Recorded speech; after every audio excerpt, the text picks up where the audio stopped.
సినీ నటి బండ జ్యోతి కన్నుమూశారు. హైదరాబాద్ చిత్రపురి కాలనీలోని తన నివాసంలో గుండెపోటుతో ప్రాణాలు వదిలారు. పలు సినిమాల్లో హాస్య పాత్రల్లో నటించిన జ్యోతి వెండితెరపై నవ్వులు పూయించారు. కొద్ది రోజులుగా అనారోగ్య సమస్యలతో బాధపడుతున్న ఆమె తెల్లవారుజామున తుది శ్వాస విడిచారు. జ్యోతి మరణ వార్త తెలిసిన పలువురు సినీ ప్రముఖులు ఆమె నివాసానికి తరలివచ్చారు. భౌతిక కాయానికి నివాళులు అర్పించారు.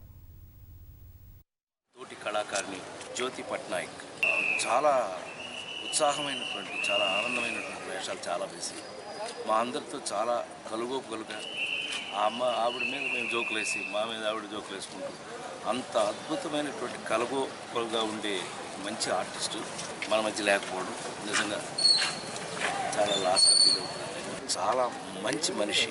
ఆ భగవంతుడు ఆవిడ మనశ్శాంతి కలిగించాలని హృదయపూర్వకంగా.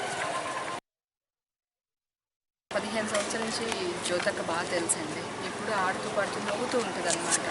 ఫస్ట్ మా చిన్న క్యారెక్టర్ ఆర్టిస్టులో స్కూటీ డ్రైవ్ చేసేది తనే అనమాట. ఎక్కడికైనా ఆ స్కూటీలో వచ్చేస్తూ ఉంటుంది. ఏ సినిమాలో అయినా ఏ క్యారెక్టర్ ఇచ్చినా వద్దనుకుంటూ చేస్తూ వెళ్ళిపోవడం మాకు చాలా బాధాకరం. అందరితో చాలా కలివిడిగా ఎలాంటి కార్యక్రమాల్లో కూడా నేను ఉన్నాను అనుకుంటూ ముందుకొచ్చి ఆమె ఎక్కడున్నా కూడా ఆవిడ ఆత్మ శాంతించాలని మా మెంబర్స్ అందరి తరఫున, మా తోటి ఆర్టిస్టులు అందరి తరఫున కోరుకుంటున్నాను.